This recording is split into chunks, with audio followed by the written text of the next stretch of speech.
Tutorial trade di platform FXS.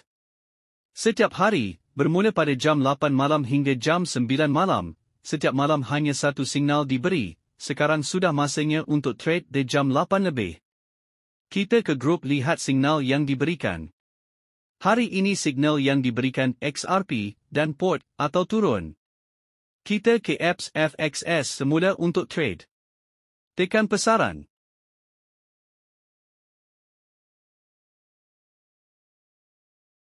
Tekan XRP.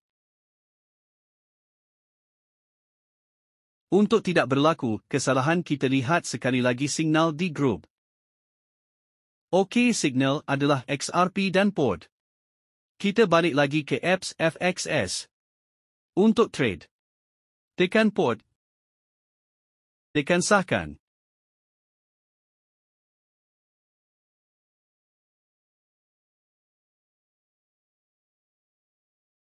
Tekan sahkan. Tekan anak panah atas sebelah kiri untuk balik ke dashboard. Tekan record. Masa sedang berjalan. Kita tunggu hingga selesai.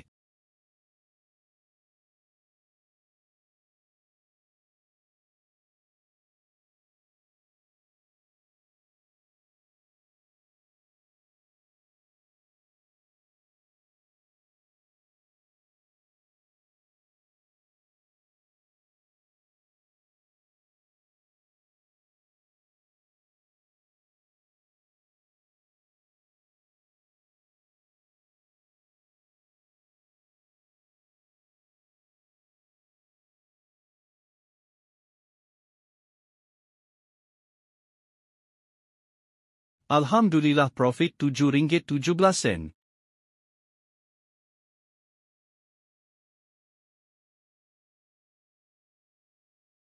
Terima kasih sudah menonton, jumpa lagi.